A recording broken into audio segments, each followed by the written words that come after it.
Hi super moms, welcome back to our channel. ಇವತ್ತಿನ ವಿಡಿಯೋದಲ್ಲಿ ಆಷಾಢ ಮಾಸದಲ್ಲಿ ಮೆಹಂದಿಯ ಶಾಸ್ತ್ರ ಮಾಡ್ತೀವಲ್ಲ, ಅಂದರೆ ಮೆಹಂದಿ ಹಚ್ಕೊಳ್ತೀವಲ್ಲ, ಅದು ಯಾಕೆ, ನಾವು ಹೇಗೆ ಹಚ್ಕೊಂಡ್ವಿ, ಮೆಹಂದಿನ ಎಲ್ಲಿಂದ ತಂದ್ವಿ ಅನ್ನೋದು ಇವತ್ತು ನಿಮ್ಮ ಜೊತೆ ನಾನು ಶೇರ್ ಮಾಡ್ತಾಯಿದ್ದೀನಿ. ಇದು ನಮ್ಮ ರಿಲೇಷನ್ಸ್ ಮನೆ. ಇಲ್ಲಿ ಮೆಹಂದಿ ಗಿಡ ಎರಡಿದಾವೆ, ದೊಡ್ಡದಿದ್ದಾವೆ ಗಿಡಗಳು. ಅಲ್ಲಿ ಮೆಹಂದಿ ತೊಗೊಳಕ್ಕಂತ ನಾವು ಬಂದರೆ ನಮ್ಮ ಕುಶಲ ನೋಡಿ ಅಲ್ಲಿ ಉಸುಕು ಹಾಕಿದ್ದಾರೆ, ಅಲ್ಲಿ ಆಟ ಆಡ್ತಾ ಇದ್ದಾಳೆ. ಇಲ್ಲಿ ಮೆಹಂದಿ ಗಿಡ ಒಂದೇ ಅಲ್ಲ, ಎಲ್ಲ ಥರದ ಹೂವಿನ ಗಿಡಗಳು, ತೆಂಗಿನ ಗಿಡ, ನಿಂಬೆಕಾಯಿ ಗಿಡ, ಮಾವಿನ ಹಣ್ಣಿನ ಗಿಡ, ಜಾಮಣ್ಣಿನ ಗಿಡ, ಎಲ್ಲ ಗಿಡಗಳನ್ನು ಸಹಿತ ಹಾಕಿದ್ದಾರೆ. ನಾನು ಜಾಸ್ತಿ ಅರೋದ್ರಿಂದ ಒಬ್ಬರಿಗೆ ಅರಿದ್ರೆ ಎಷ್ಟೊತ್ತಾಗುತ್ತೆ ಅಂತೇಳಿ ನಾನು ಮತ್ತು ನನ್ನ ಮಗಳು ಇಬ್ಬರು ಎಲೆಗಳನ್ನು ತಂದ್ವಿ. ತೊಗೊಂಡು ಮನೆಗೆ ಬರೋಷ್ಟೊತ್ತಿಗೆ ಗಾಳಿ ನೋಡ್ರಿ ಎಷ್ಟೊಂದು ಬಿಟ್ಟಿತ್ತು. ಬಟ್ ಹಿಂದೆ ಎಲ್ಲ ಎಷ್ಟು ಬೇಸಿಗೆ, ಎಷ್ಟು ಬಿಸಿಲಿತ್ತು, ಗಾಳಿ ಅನ್ನೋದೇ ಇರಲಿಲ್ಲ. ಬಟ್ ಈ ಆಷಾಢ ಮಾಸ ಬಂದಮೇಲೆ ಗಾಳಿ ಜಾಸ್ತಿ ಆಗುತ್ತೆ, ಗಾಳಿಯ ಜೊತೆಗೆ ಸ್ವಲ್ಪ ಮಳೆನೂ ಆಗುತ್ತೆ. ಈ ಗಾಳಿ ಜಾಸ್ತಿ ಇರೋದ್ರಿಂದ ಇದಕ್ಕೊಂದು ಸ್ಟೋರಿನೂ ನಮ್ಮ ಅಜ್ಜಿ ಹೇಳ್ತಾಯಿದ್ರು. ಅದೇನಪ್ಪ ಅಂತಂದರೆ, ಈಗ ನೋಡ್ರಿ ಊರಲ್ಲೇ ಇಷ್ಟು ಗಾಳಿ ಇರಬೇಕಾದ್ರೆ ಅಡಿವ್ಯಾಗ ಇನ್ನೆಷ್ಟು ಗಾಳಿ ಇರಬೇಕು. ಹಂಗೆ ಅವಾಗ ಗಂಡು ಮಕ್ಕಳೆಲ್ಲ ಹೊಲಕ್ಕೆ ಹೋಗಿ ದುಡಿತಾಯಿದ್ರು, ಹೆಣ್ಮಕ್ಳು ಮನೆ ಕೆಲಸ ಮಾಡ್ಕೊಂಡು ಮನೆಯಲ್ಲೇ ಇರ್ತಾಯಿದ್ರು.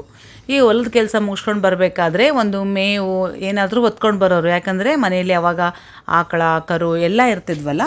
ಹಾಗಾಗಿ ಆ ಹುಲ್ಲಿನ ಮೇವನ್ನು ಹೊತ್ಕೊಂಡು ಬರ್ತಿರ್ಬೇಕಾದ್ರೆ ಈ ಗಾಳಿಗೆ ಅದಕ್ಕೆ ನಡೆಯೋಕ್ಕೆ ಆಗ್ತಿರ್ಲಿಲ್ಲ ಅಂತ ಅವಾಗ ಅನ್ಕೊಂಡಂತ, ನಾನು ಒಂದು ಹೆಣ್ಣಾಗನ್ನ ಹುಟ್ಲಿಲ್ಲರಪ್ಪ, ಆರಾಮ್ ಮನೇಲಿ ಇರ್ತಿದ್ದೆ ಅಂತೇಳಿ. ಒಬ್ಬ ಗಂಡಸಿಗೆ ಆಗ ಅನಿಸ್ಬೇಕಂದ್ರೆ ಆಷಾಢದ ಗಾಳಿ ಎಷ್ಟು ವಿಪರೀತ ಗಾಳಿ ಇರುತ್ತಲ್ಲ, ಅದು ಕಾಲಕ್ಕೆ ತಕ್ಕಂಗೆ ಹವಾಮಾನ ಚೇಂಜ್ ಆಗುತ್ತಲ್ಲ. ಹಾಗಾಗಿ ಈ ಆಷಾಢ ಮಾಸದಲ್ಲಿ ಗಾಳಿಯ ಜೊತೆಗೆ ಮಳೆನೂ ಜಾಸ್ತಿ ಇರುತ್ತೆ. ಈ ಮಳೆ ಜಾಸ್ತಿ ಬರೋದ್ರಿಂದ ನಾವು ಸ್ವಲ್ಪ ನೀರಲ್ಲಿ ಆಡ್ತಾನೆ ಇರ್ತೀವಿ. ಹೆಣ್ಮಕ್ಳಂತೂ ಅದರಲ್ಲಿ ಪಾತ್ರೆ ತೊಳೆಯೋದು, ಬಟ್ಟೆ ತೊಳೆಯೋದು, ಹಾಗಾಗಿ ಹೊರಗಡೆ ಹೋದರೆ ಕಾಲಲ್ಲೆಲ್ಲ ಇನ್ಫೆಕ್ಷನ್ ಆಗೋದು, ಮಳೆ ನೀರು ಜಾಸ್ತಿ ಇರುತ್ತಲ್ಲ ಅದರಿಂದ. ಅವಾಗಾದರೆ ಹೊಲ ಗದ್ದೆಗಳಲ್ಲಿ ಕೂಡ ಅವ್ರು ಕೆಲಸ ಮಾಡ್ತಾಯಿದ್ರು. ಆವಾಗ ಅವರಿಗೆ ಉಗುರುಗಳಿಗೆ ಇನ್ಫೆಕ್ಷನ್ಸ್ ಬರೋ ಸಾಧ್ಯತೆ ಜಾಸ್ತಿ ಇತ್ತು. ಹಾಗಾಗಿ ಈ ಆಷಾಢ ಮಾಸದಲ್ಲಿ ಒಮ್ಮೆ ಆದರೂ ಒಬ್ಬೊಬ್ಬರು ವೀಕ್ಲಿ ಒಂದು ಸಲನೂ ಹಾಕ್ಕೋತಾರೆ. ಹಂಗೆ ಹಾಕ್ಕೊಂಡ್ರೂ ಚೆನ್ನಾಗಿ 4-5 ಸಲನೂ ಈ ಅಧಿಕ ಮಾಸದಲ್ಲಿ ಹಾಕ್ಕೋತಾರೆ. ನಮಗೆ ಅಷ್ಟೊಂದು ಎಲೆಗಳು ಸಿಗಂಗಿಲ್ಲ ಅಂದರೆ ಈ ಆಷಾಢ ಹೋಗೋದ್ರಾಗ ಒಂದು ಸಾರಿ ಆದರೂ ಈ ರೀತಿ ಅಂಗೈಗೆ ಉಗುರುಗಳಿಗೆ ಹಚ್ಕೊಳ್ಳೋದ್ರಿಂದ ನಮ್ಮ ಆರೋಗ್ಯನೂ ಕಾಪಾಡ್ಕೋಬೋದು, ಅದ್ರ ಜೊತೆಗೆ ನಮಗೆ ಸೌಂದರ್ಯ ಕೂಡ ಹೆಚ್ಚಾಗತ್ತೆ.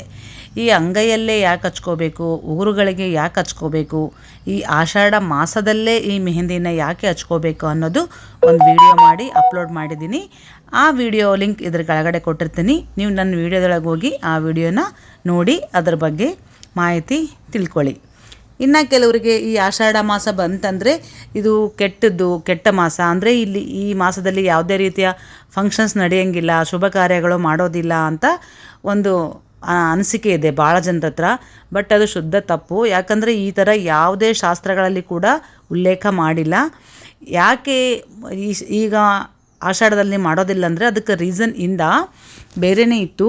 ಈ ಆಷಾಢ ಮಾಸ ಬಂತಂದರೆ ನಾನು ಮುಂಚೆನೇ ಹೇಳಿದ್ನಲ್ಲ, ಮಳೆ ಜಾಸ್ತಿ ಇರೋದ್ರಿಂದ ಹಳ್ಳ ಕೊಳ್ಳಗಳೆಲ್ಲ ತುಂಬ್ಕೊಂಡು ಬಂದು ಊರಿಂದ ಊರಿಗೆ ಹೋಗ್ಬೇಕಾದ್ರೂ ಸಹಿತ ದಾರಿ ಕಟ್ಟಾಗ್ತಾಯಿದ್ವು.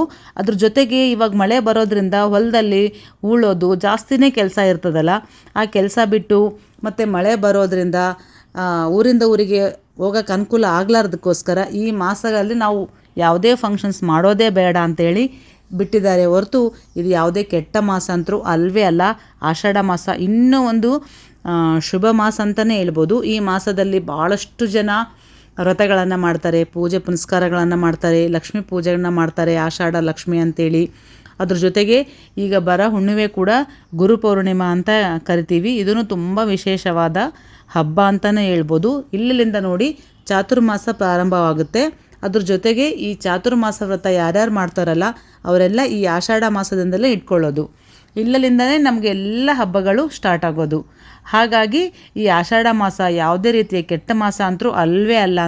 ನಮ್ಮ ಪೂರ್ವಿಕರು ಏನೇ ಒಂದು ಸಂಪ್ರದಾಯ ಮಾಡಿದಾರಂದರೆ ಅದೊಂದು ರೀಸನ್ ಇಟ್ಕೊಂಡೇ ಮಾಡಿರ್ತಾರೆ. ಅವುಗಳನ್ನು ನಾವು ತಿಳಿದುಕೊಳ್ಬೇಕಷ್ಟೇ.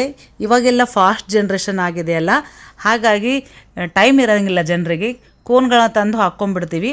ಆ ಥರ ನೀವು ಮದುವೆ ಬೇರೆ ಫಂಕ್ಷನ್ಸಲ್ಲಿ ಯಾವುದಾದ್ರೂ ಹಾಕ್ಕೊಳ್ಳಿ, ಬಟ್ ಈ ಸಾರಿ ಮಾತ್ರ ಒಂದು ಸಾರಿ ಆದರೂ ಮೆಹಂದಿನ ತಂದು ಹಚ್ಕೊಳ್ಳಿ. ಅದು ಯಾಕೆ ಅಂತ ನಾನು ಒಂದು ವಿಡಿಯೋ ಮಾಡಿನಂತ ನಿಮ್ಗೆ ಹೇಳಿದ್ದೀನಲ್ಲ, ಅದನ್ನು ನೋಡಿ. ನಾನು ಈ ಮೆಹಂದಿ ಎಳೆಗಳನ್ನು ತಂದು ಜಾಸ್ತಿನೇ ಪೇಸ್ಟ್ ಮಾಡಿದ್ದೀನಿ. ನಾವಿರೋದು ಸ್ವಲ್ಪ ಜನ, ಇಷ್ಟೊಂದು ಮೆಹಂದಿ ಕಲಿಸಿದಾರಲ್ಲ ಅಂದ್ಕೊಂಡ್ರೆ 4 ಜನರಿಗೆ ಕೊಟ್ಟರು ಸಹಿತ ಅವರು ಹಚ್ಕೋತಾರಂತ ಜಾಸ್ತಿ ಕಲಿಸಿದ್ದೀನಿ. ನಾನು ಕುಶಲ್ಯ ಹಾಕಿದ್ದೀನಿ, ನನಗೆ ವಿದ್ಯೆ ಹಾಕಿದ್ದಾಳೆ, ವಿದ್ಯೆಗೆ ಮಹೇಶ್ ಹಾಕ್ತಾಯಿದ್ದಾನೆ. ಹೀಗೆ ಮೆಹಂದಿನ ಒಬ್ರಿಗೊಬ್ರಿಗೆ ಹಚ್ಕೊಳ್ಳೋದ್ರಿಂದ ಖುಷಿನೂ ಆಗುತ್ತೆ, ಆರೋಗ್ಯನೂ ಸಿಕ್ಕುತ್ತೆ, ನೋಡೋದಕ್ಕೆ ತುಂಬ ಚೆನ್ನಾಗಿ ಕಾಣಿಸುತ್ತೆ. ನೋಡಿ, ನಾನು ಜಸ್ಟ್ ಒಂದು 20 ನಿಮಿಷ ಇಟ್ಕೊಂಡಿದ್ದೀನಿ ಅಷ್ಟೇ, ಎಷ್ಟು ಕೆಂಪಗಾಗಿದೆ ನೋಡಿ. ನೋಡೋದಕ್ಕೆ ಕೂಡ ತುಂಬ ಲಕ್ಷಣವಾಗಿ ಕಾಣಿಸುತ್ತೆ. ನಂದು ವಿಡಿಯೋ ತೆಗಿತಾ ಇದ್ದರೆ ನಮ್ಮ ಕುಶಲ ನಾನು ಬರ್ತೀನಿ ಅಂತ ಅವಳು ಕೂಡ ಮೆಹಂದಿನ ತೋರಿಸ್ತಾ ಇದ್ದಾಳೆ ನೋಡಿ. ಈ ರೀತಿಯಾಗಿ ನಮ್ಮ ಮನೆಯಲ್ಲಿ ನಾವು ಮೆಹಂದಿ ಹಾಕ್ಕೊಂಡಿದ್ದೀವಿ. ಈ ವಿಡಿಯೋ ಇಷ್ಟ ಆಗಿದ್ದರೆ ಖಂಡಿತ ಒಂದು ಲೈಕ್ ಮಾಡಿ, ಹಾಗೆ ಶೇರ್ ಮಾಡಿ. Thank you, bye.